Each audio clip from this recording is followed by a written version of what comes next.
Here it is, and here we are, and how lovely it is to be here. I was going to say to see you, but that would be bullshit because I can only see. I can't even see me really because it's this little postage stamp size thing image which I kind of recognise as well. Anyway, you don't need to know this. So it's very lovely to be here with you, assuming I am here with you, not just with me and Worley, but the miracle.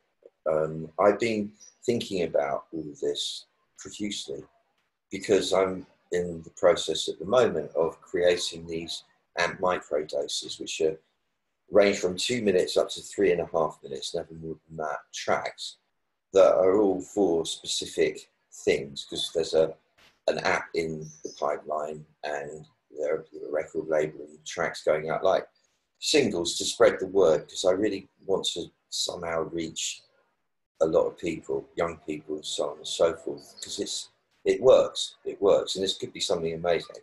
I won't go on about that. But so I'm constantly writing lyrics and putting them to tracks, and when I'm going between places in the car, I'm listening all the time and writing the lyrics in my head and trying to remember what I think, because I can't write notes when I'm driving or do voice stuff. And so the kind of themes that are emerging, and one of them that was today, I mean, these might be unfamiliar to you, I don't think. And this is all within the frame of the miracle, because I don't want to get like, kind of take you off somewhere else. For me, all of this exists within the context of this is a miracle. And if I remember this is a miracle, I am immediately transported out of that locally fixated worry mind that is programmed to think something's going to go wrong. What is it? What is it? And be walking around in that state of contraction, essentially, and therefore not actually channeling the wisdom that is coming through in a continuous feed from the subconscious mind, or if you want, from the world of spirit, whatever you want to call it, doesn't really matter. It definitely comes through. And it doesn't come through when we are distracted by the noise that goes on in the forebrain. Now, the noise in the forebrain, I hope I don't go too tangential here, the noise in the forebrain is a result of not accepting, not acquiescing to the animal fear that everybody, you, me, everyone on the planet, and every animal, not just people, feels in the upper abdominal area, the diaphragm area where you breathe. It's the fear that keeps us alive, and we have it like any other animal does, but because, I don't really need to speak it out, it's because it's obvious, but because we have, or our ancestors and so on, have managed to mitigate most of the survival tasks to armies and police and technology and border fences and all that stuff. And because we've become the dominant species, probably looking like to our detriment, but for a while it's been fun. We became the dominant species and we overcame the adversity, our adversaries, like two tigers and hairy woolly mammoths and whatever else would be our foe.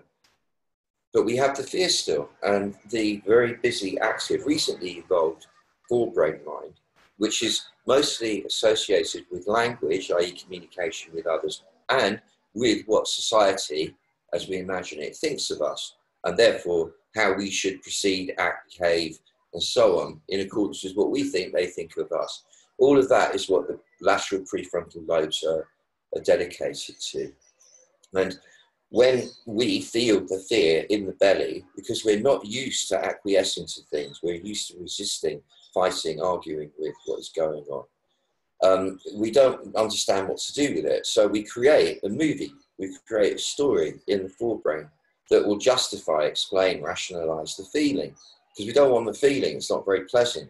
So we try and make sense of it, but then all that happens is we tend to make it worse because we create a fear-based narrative, and then we do it really well because we're damn good storytellers, very imaginative, very creative, and we create these stories that we think are reality. We fool ourselves, and then we get terrified. The story, shoot, it's what we do. Or it could, the same could apply to being angry, any uncomfortable emotion, any natural primal emotion. we resist, we don't acquiesce to. Therefore, we create a story, we react then to the story. In other words, we make ourselves tense from nothing. Instead, what we could do, and what is the wise thing to do, according to this Taoist way, in my experience, is to go, I feel fear. It's okay to feel afraid. It's actually good, because it means I'm alive. Could I let go of wanting to change this fear? Yeah, I could. Would I let go of wanting to change this fear? Yeah, I would. Blessed be the fear. And I carry on, I breathe, and I get used to it. It's sort of no big deal. In fact, I love it. Like, because that's my driving force. But as soon as I make a story about it, and I don't realize I've made a story, it happens so quick that I really believe I'm feeling like this because of this thing I'm seeing. But it isn't that. It's the other way around. We create the story very quickly and deftly, and it slots in there, and we think that's the reason we feel the fear, but it isn't. We're using the story to, yes, anyway, I've said it. Now, I know I was trying not to be too tangential, but I kind of, anyway, I got to, I don't know quite how this all ties in, but one of the tracks I just done, it struck me, because it's channeling all of this. I mean, I don't consciously think it through, it comes. And it goes, like, I can't remember the exact words, but it's that I am free to choose my own version of reality. There is no objective reality because the observer affects the field. Therefore, there is only subjective reality. And the way it works is that because the world mirrors me, that's how it seems to work. As I see it, is how it will be. That's how it will behave towards me. And so I create my version of reality, and the one that I'm feeling right now, as I experience my life in this moment, you know, personally, I'm really enjoying it and I love it, but I remember times when I really hated it and felt it was horrible. And I had to acknowledge at that point that this version that I'm experiencing is my version. I created this version. This is my story, my description that I've created. And then I have to take responsibility for it, because then I own it. And when I own it, I can change it. If it's not mine, I won't be free to change it. So as soon as I own it, I then am able to create a different version. Now, the creating different versions of reality isn't really about whether it's a kind of a blue Porsche or a white house in a particular part of town or whatever. It's really the broad concepts, the context of it all, to start with at least. The rest of that stuff can take care of itself, and it will do. But it's the thing of I want to feel nurtured. I want to feel that my presence here is worthwhile to me and to others. I want to feel that I'm playing my part and that I'm being acknowledged and rewarded, I suppose, for it. I want to feel that my communication with those around me is authentic and genuine and not a fake thing. But if it is a fake thing, we fake it really well. Like, we do it good, you know. And we're kind of aware that we're doing it, and we have fun doing it, if that's what's going on. I want to be living in a reality which is safe enough to be able to have free passage to walk around without worrying about, you know, too much about having to defend myself. Therefore, I want to feel well defended, protected, as it were. Yeah, and I want to have good human warmth. I want to have human company. Well, and dogs and cats and whatever else, but I want, primarily for me, I get off most on human warmth. That is really compatible with my needs, my wants, the way I live, my thing, the way I function, and that I can share the encouragement, the joy, the support, the strength, the healing, the friendship, the support with people around me that feel similar, and that I feel in my element wherever I go, and I feel at peace with the invisible realm that creates all of this, and I feel at peace with the planet and the environment, albeit in a bit of a rocky state and so on. That I feel okay with what's going on, and whatever happens, I gain the most possible from it and give the most possible. Kind of like that. And everything resolves in a very elegant, beautiful way for everyone. Painless and smooth, that kind of thing. So if that becomes my version of reality, that becomes the context, the tone, the color of it all, the shape, the texture. Then if I want to, I can start to specify. For example, if I've got a problem getting somebody to see my point of view, and it's important that they do, that there will be a resolution to this apparent conflict, or if there's a physical problem that needs healing, that there will be healing. But always, always with the proviso that it does not matter, need not be. You know, everything is as it's meant to be. So I'm not going to argue with the universe. It's stupid. I have to trust and respect it to be doing what it's doing. That is what I'm talking about as acquiescence. You acquiesce, you say yes to whatever occurs and know that it is the Tao in disguise. So if it, like £10 million drops into your dollars, drops into your coffers, that is still the Tao in disguise. So yeah, it's a buzz. Wow, what a buzz that would be. But the real buzz is that you see the Tao operating behind that. By the same token, you know, some awful catastrophe is occurring. That is also the Tao in disguise. And the game is to see the Tao all the time, or if you like, to see the miracle all the time. Never let it be obscured to your view, because then you've lost the light. You don't want to lose the light. You've got to stay in full contact with the power of the miracle, and then it continues to flower and look after you. Well, that's what I didn't even know was going to be coming out of my mouth. But that was vaguely, I remember thinking a little bit before as I was whizzing along on my electric kick scooter from parking the car, and loving it too much, ridiculously, thinking, fuck, I've got to do the thing, what's it about? Oh yeah, well, what am I doing? Well, acquiescing, that's what I'm thinking about all the time. Yes, I'm saying yes to creating this different version of reality if I want to, at any given moment. Oh, there you are. Can I throw the floor open to you? Because I really would rather now field your questions and let that be the basis of our conversation. Hey, Whirly Whirly. Hi, Barefoot. Hey, that was good. Thank you. There aren't any questions yet. There's some hellos. Hello. Layla. Hey, Layla. Taya. Hi, dear amazing Doc Stephen. Many thanks again. Warm hugs to everyone from Slovenia. Christian Hembach. Hello together. Hey, Christian. There's just one question actually that's in already from Andrea. Mm. And she says, Doc mentioned he knows people who have good ideas to solve climate change. What are these ideas? And could I join meditation in the meeting, send energy to get these ideas into reality? Yeah, I don't know about the third part, but okay, so one of them, and I have no idea yet why this was rejected. There might have been a good reason for it. One would like to think there was. But there were some guys at MIT in the second phase of the Obama administration who figured out, and they're not idiots, those guys, you know, they really like researched it properly, that you could paint the roads and roofs of America white.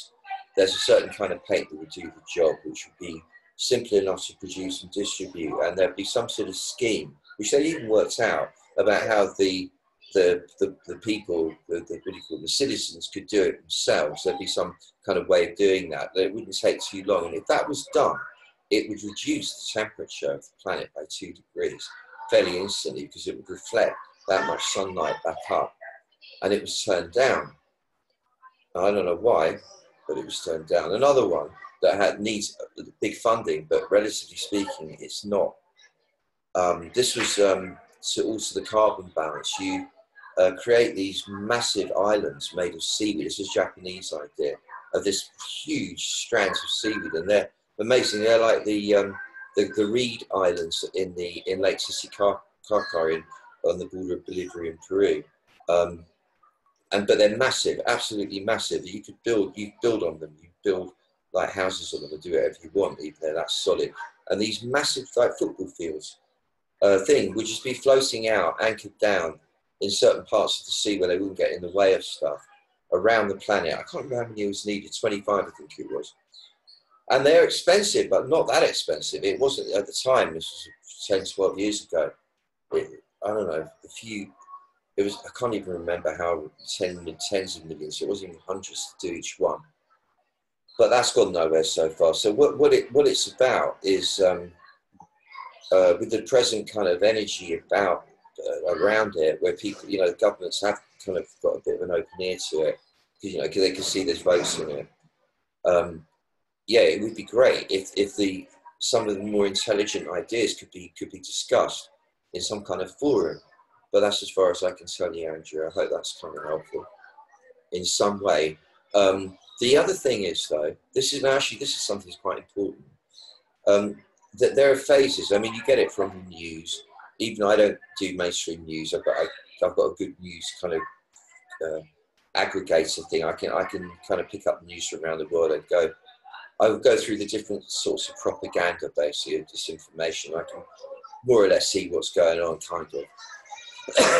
And over the last couple of weeks ago, 2-3 weeks ago, there were enough things happening, a lot of it to do with climate change, that made it feel like, wow, this is it, isn't it, really? This is it. We are fucked. I mean, basically, that's it. And going into that kind of fatalistic, well, it's obvious, isn't it? You know, what's it going to do? We're going to become extinct anytime now, so let's just enjoy it, which is fine. I mean, I like that. Let's enjoy it. But if we're going down, let's enjoy it to the last moment. And I will put all my energy behind making that happen. However, I have a really good friend who I'm going to go see a bit later, who's crazy.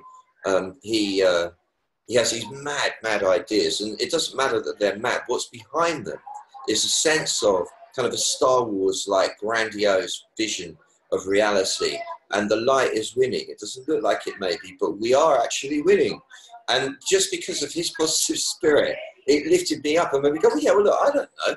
Nobody knows. Anything can happen. There is no point walking around fatalistically believing it's all messed up and there's no chance of anything happening to correct it. Anything could happen. Don't know what, but anything could. And that is very important as well, to have the willingness to not be so arrogant to think that even though your rational mind says one thing, you know that there could be, once things change by quantum jumps, anything could happen. Yeah, I'm glad I remembered that. Oh, come on, somebody ask a question or get involved here.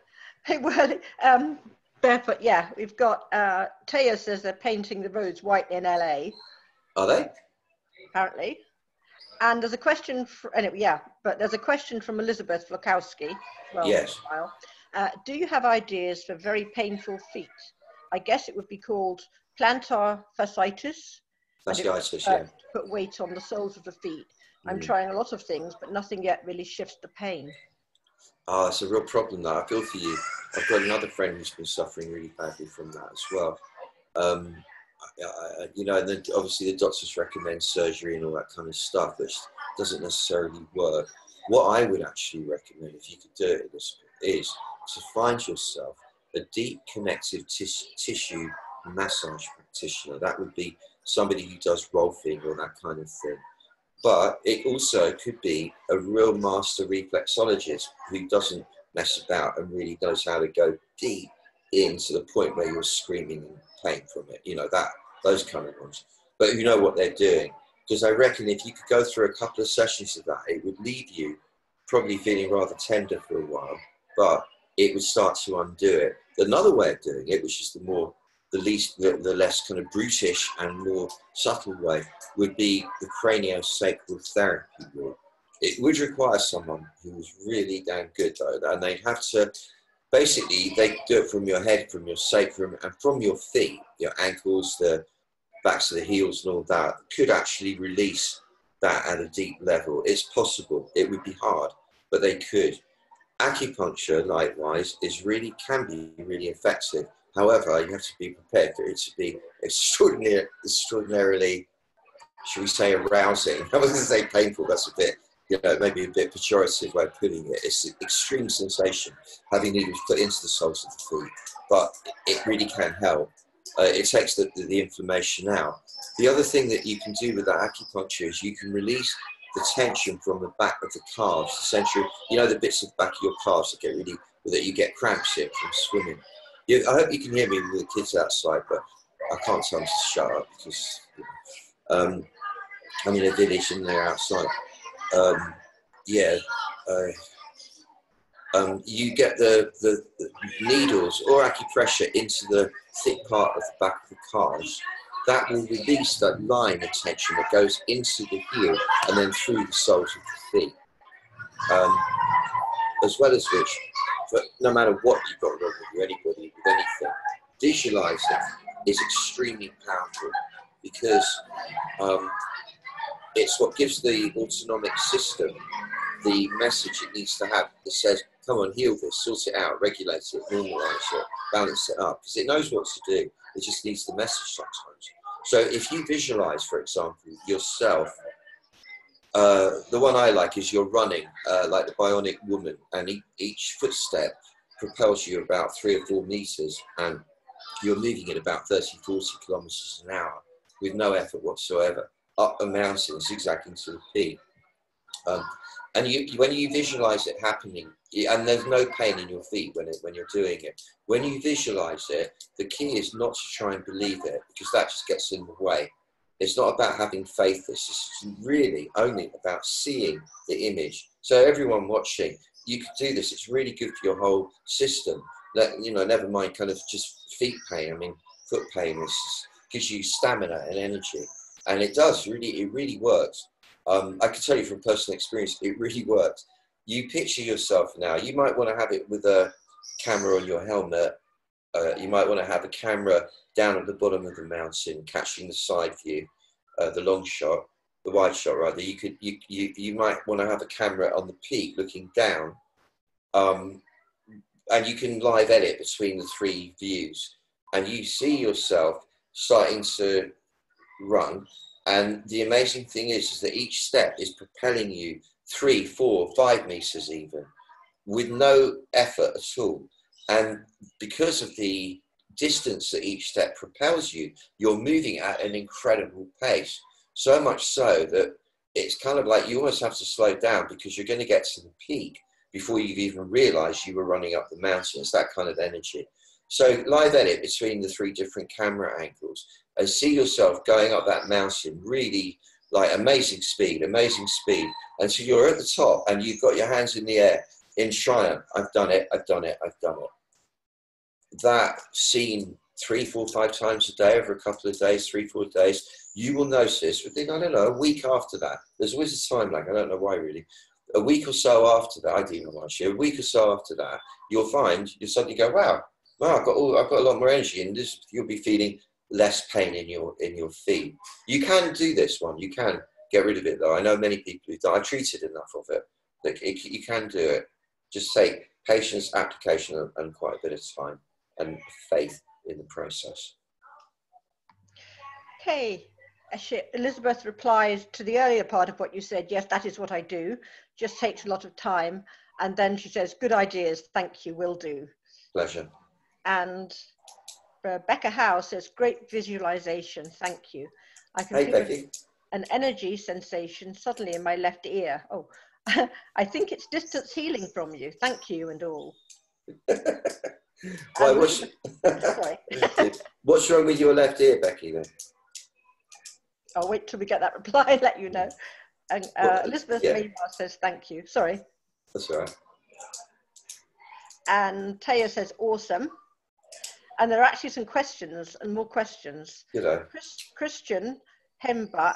Oh, sorry. Before that, Rebecca says nothing's wrong with her left ear. It's just come upon her. Well, I'm very glad to have come upon you in such a benign way. Okay, Christian Hembach says, what can I do to really ensure to be in contact with the Tao, higher self all the time? Is there a fail-safe method to do which can be trained? Do I need to use a combination of methods, like in the SFW trainings? I have the impression I can't really do it. Hi, Christian.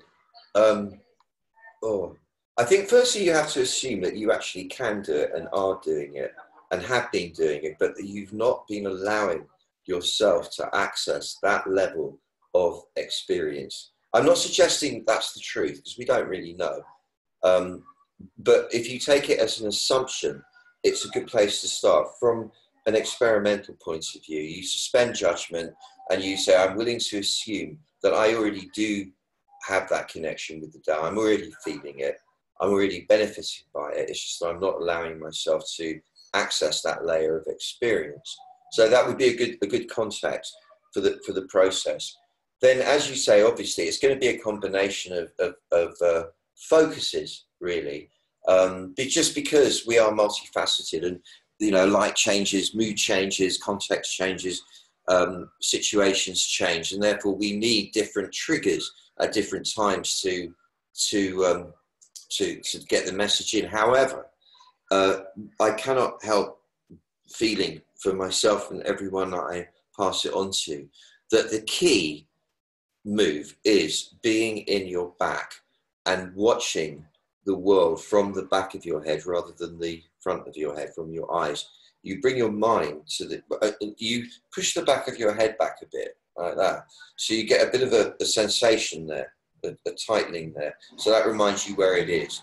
You then, if you like visualizing, picture your mind like a Buddha getting up out of the noise, the fracas in the front, and moving to the back and leaning up against that wall at the back and just sitting there and gazing through the midbrain, through the forehead into infinity.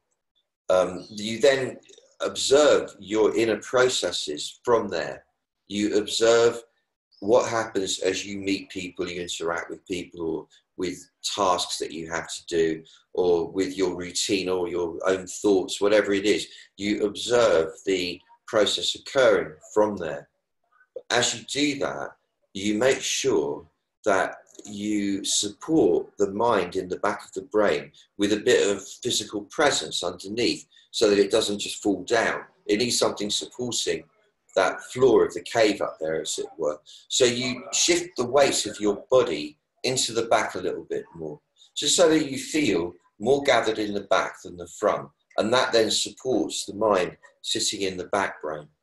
While all that's going on, you allow your heart to remain open in the front, because that keeps you connected to the continuum of consciousness and energy that we think of as the universe at a soul level. As you sit in your back, you start to let yourself become aware of what is behind you. And what is behind you, metaphorically speaking, is the mystery whence you come. And that mystery whence you come is the Tao. That's it. And in other words, the Tao is, it's not only behind you, it's everywhere, but you find it within by being in the back and going behind the back even, and keeping on going behind that and behind that, so that you're kind of moving backwards through inner space. And moving backwards, you realize that what you are, what Christian is the tiniest tip of this massive iceberg of being, which is the real you, that sits behind all of that, and is the Tao.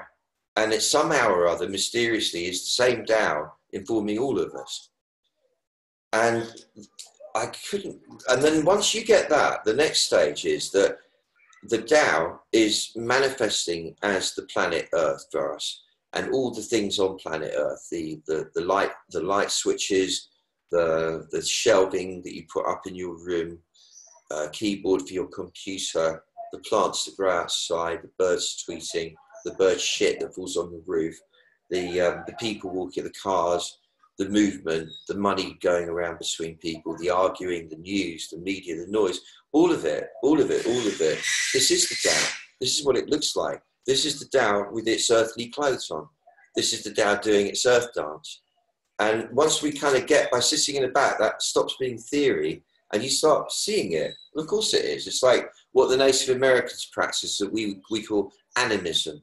The Great Spirit sits in every piece of rock, every piece of wood, every person. It's in everything, everywhere. So you don't have to look for it anyway. This is it. This is it. You're it. This is all it. This is the Tao. I don't know if that's just made your mind go to an abstraction. I don't mean it to. The practical part of that is to bring it back here and sit back and keep going back. You can do it while you're working. You can do it while you're talking to me. I'm doing it while I'm talking to you. It doesn't have to be a discrete activity that you have to sit down and practice for an hour on its own. But it helps if you do practice a little bit on its own every day. But it's something you just keep doing. And as often as you can remember. And bit by bit, you start to feel the Tao talking back to you. Sonny Spruce, the guy who gave me this silver bracelet when I left New Mexico nearly 40 years ago, in a quite a tearful, emotional state, say goodbye to him, because he was is my brother. You know, he's the medicine man. He's the guy who taught me, all this stuff. I'm so privileged to have all that, 4 years of that. So in quite a moved state. I remember, I know I'm going off on one note, I remember him saying to me quite early on, English, what's wrong with you? And he said, you don't know how to pray. And it caught me, and I said, what? No, I'm going, our Father who art in heaven, who art. And I said, no, you're right, actually, I don't really know how to pray. He said, you need to learn to pray English. And I said, well, what do I do? And because it was a kind of a game as well, you have to understand, you know, the gawky, strange, semi-neurotic Englishman from London and the Native American, super cool, don't fluster or talk shit about anything ever, you know. Meeting of that, there was something very funny. We both knew it. Every day, walk towards the mountain, the sacred mountain, along what was called Spider Road. It was a dirt track that went towards the mountain, and talk to the mountain. And I said, okay, like, what about? And he went, it's not about what you say to the mountain. You can say anything. It's about you listening to the mountain talking back to you.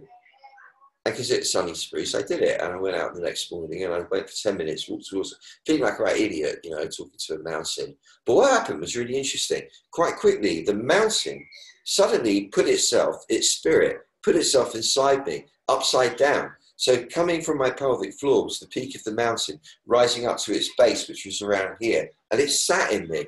And it said to me, like, there you are. Now you're grounded. And it started telling me things. And that was the beginning of the praying thing, as they call it, that communing with Tao in everything.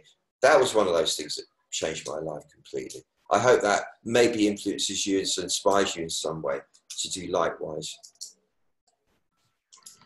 Well, that is really funny as well, because Layla has message saying she's reading A Man Who Drove with His Eyes Closed. It's brilliant. Can we see Sonny's bracelet? And can you talk more about what you learned from him? There you see it. Particularly living as part of nature. Well, I tell you, there was a guy, in the book, did I talk about the bear shit? This time where he takes me up in the mountains for the first time, it was a real big deal. You know, I mean, this was before anyone knew about those guys, really. So it wasn't like on the tourist trail. It was a bizarre thing to be doing.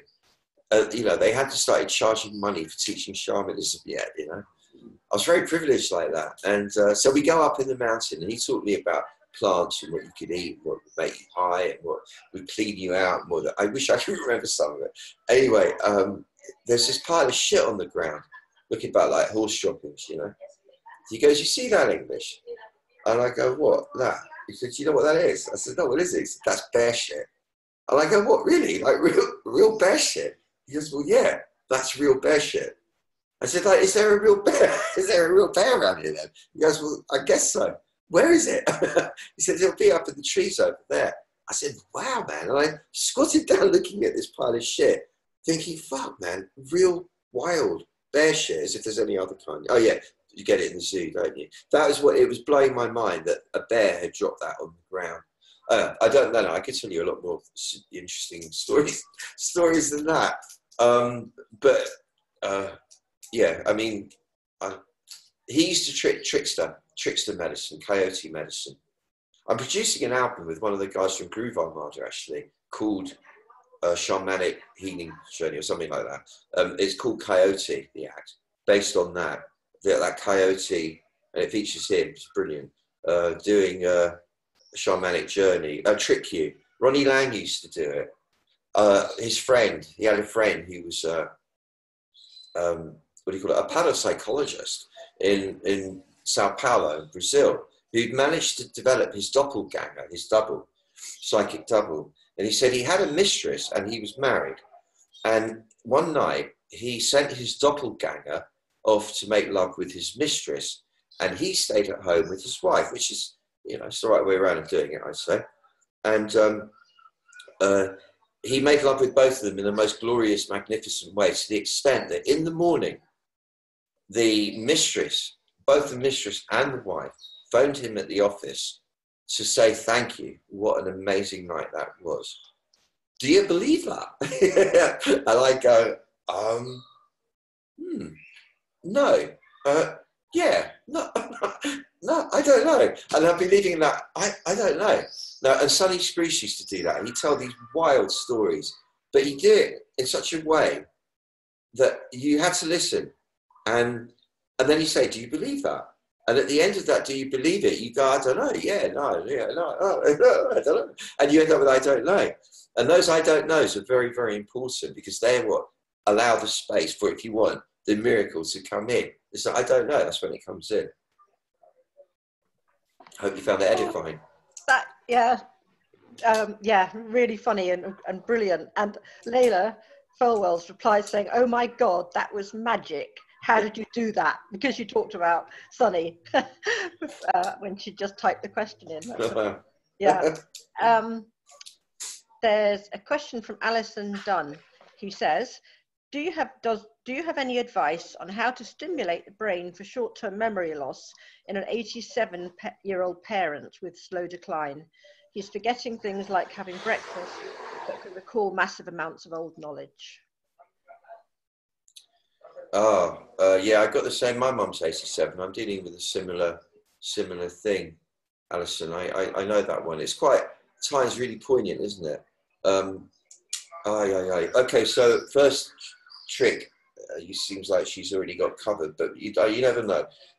I spent quite a lot of time with my mum getting her to remember things from the past, and she could quite easily forget them if I didn't get her to talk about them. Once I do, and she starts going on, and I get her to go back there, I try and bring her back there with whatever device I can. So she's actually is 35 years old at this wedding where she was dancing with my dad, so whatever, and I went over and said blah, blah, blah.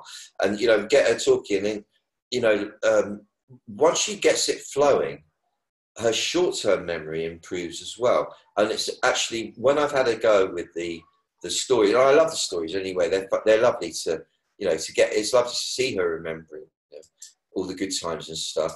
I also try and throw in a few scary, ones that are a bit horrible as well, just to kind of keep it balanced. I mean, like when her dad died, that kind of stuff. And talk about details. That's what it is. Details. I get her to focus in on details. I can even go, do you remember that watch that Grandma and Grandpa bought me for my birthday? Do you remember that gold square little watch thing? And she goes, no. I said, do you remember it? It was called Father Luber. It was a Swiss. Oh, yeah, she said. I said, it had like a black scratch. Do you remember? As soon as she starts going into detail, then she's kind of starts remembering. She becomes sharper-minded. And then I also can say, that, you're forgetting stuff, short-term stuff.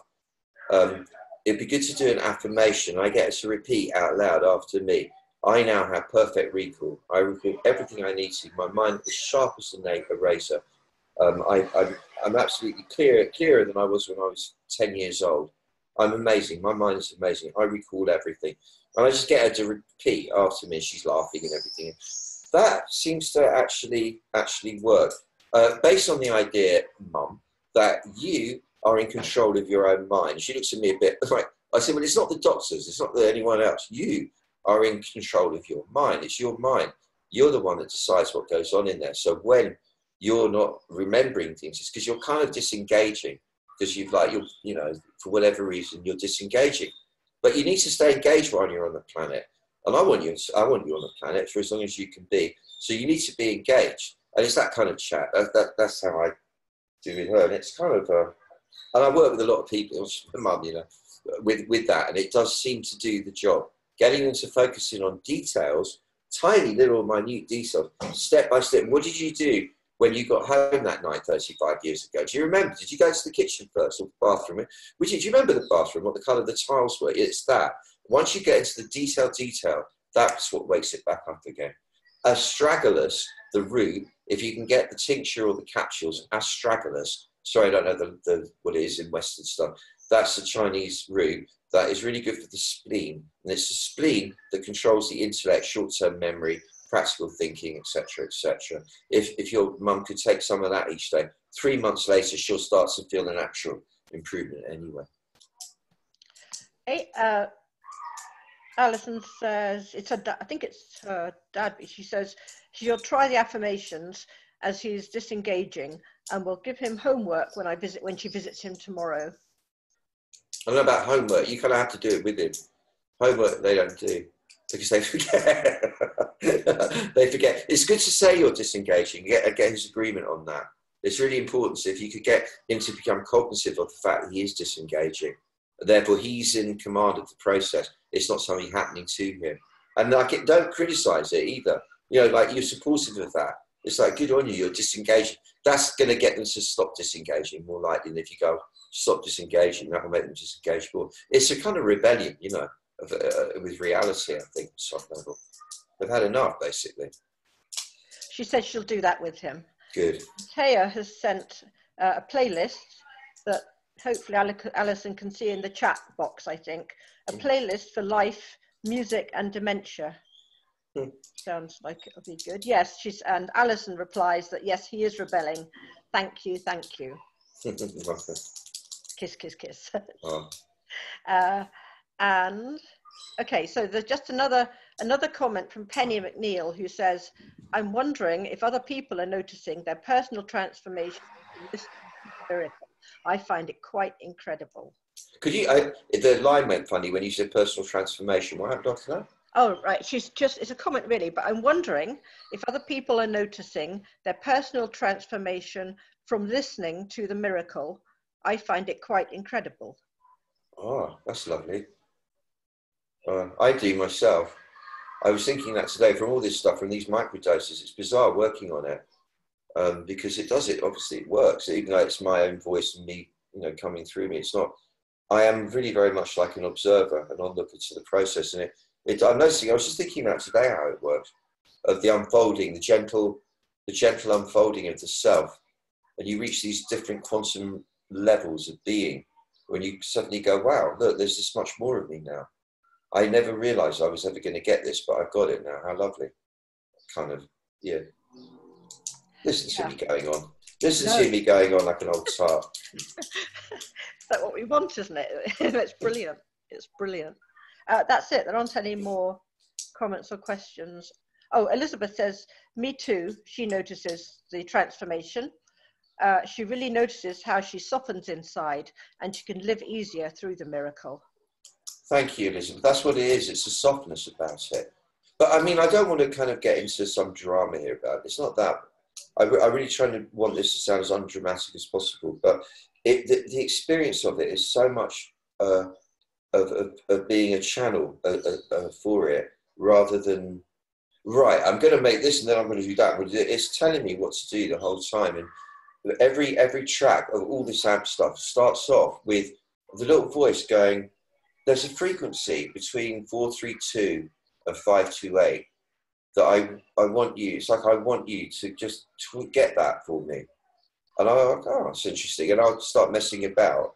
And it sounds really interesting. It wasn't something I was going to do. And then the voice will say, that plugin, that synthesizer, go into the electronic mayhem, because you've not been in there. And there's the fourth one down, that preset, click that. Right, and that's how it works. And I'll do that. And there'll be this amazing theme that I would, oh man, that's incredible. And I put that, you know. And then bit by bit, I'm exploring this soundscape that's developing. And then it's like, come on, let's bring a kick drum into this. Let's get a groove going. Then there's a bass. Then it all starts happening. And then the sounds of voices and whatever I got going on in there. This universe is happening. And I'm doing it, but it's telling me what to do. And I'm standing going, wow, this is like, wow, this is amazing. So I'm really privy to this amazing process going on. So it is bizarre how it works on me as well. Like, I'm one of everybody. It's not like I'm different, which is very nice, actually. Yeah. Layla says, yes, she's really noticed a big change from the miracle. And Taya says she loves it too. Thank you. Rebecca Howe says thank you. And a couple more questions. Well, Christian has responded to your answer, saying, can doing the psychic loop 81 times a day support this ability to be in the back? in contact with the Tao and not the crown chakra? Christian, I reckon if you've got the patience to do that with cognition 81 times in one go, it's got to be, you've got to be able to feel it. Or yeah, I mean, I don't think you'd need to do that to make it happen, but if that kept you focused in that state, if that held your interest enough to keep you there, then yeah. But it's not the looping that's going to do it, because I've done, before I really had the back, I was doing the looping thing. I could do it 81 times, just still not get it because I wasn't in my back. It was only really when the back thing happened. And you know, the weirdest thing about the back of all of these things is that from the age of 11, I've had martial art masters saying, when you're practicing, it's not just when you're in the dojo, it's all the time. When you're hoovering, when you're doing the vacuuming, like, you know, you're doing Tai Chi. When you're having a shower, you're doing Tai Chi. And they didn't used to talk a lot in those days and give you loads of explanation what they meant by that. So it left you to your own devices. And over the years, bit by bit, it was starting to use all the important principles of what you learn when you're fighting, which is, you know, quite extreme stuff. And the big one of all was that be in the back, because you've got a lot more strength when you land a punch from the back of you than if it's just from the front of you. As well as if someone's kicking you or punching you, if you're in your back, you can field it much easier than if you're in the front, because then you get scared and you kind of flinch more. Because it gives you this amazing advantage if you learn to do it well, and it does. There was this feeling of like, I don't know if it's right to do this in everyday life. It's a bit unfair on everybody that I should be walking around with this power. I mean, surely that's not, and this was a long time ago, bear in mind, when people weren't doing all this stuff. So I was quite on my own with it in a way, and it felt a bit unfair to everyone. But I did it anyway, because it kind of like, no, go on, see what it's like. Nothing bad happened. In fact, lots of good things happened. So then once I was sure about it, I started teaching people.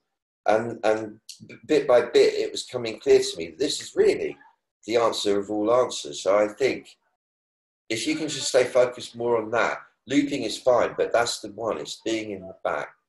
Be in the back, be in the back. Okay. Talking of Tai Chi and so on, JB says or asks, I teach Tai Chi. Any good warm-up exercises you suggest to teach my students Tai Chi? Well, JB, yeah. I mean, one of my favorite trainings that I've done is called Shigongo. It was inspired by a Japanese takeaway restaurant in Boulder, Colorado called Japango, which was so cutesy that I wanted to make a joke out of it. So I called it Shigongo. And it's good. It's good. It's got all the warm-up exercises, the best of, in my opinion, for the Tai Chi, for the Xingyi, for the Bagua and the White Crane, in a form that has evolved over 40 years or more. And it works. It's good. It makes you strong, supple. It primes you for the kind of movement that you need in the Tai Chi.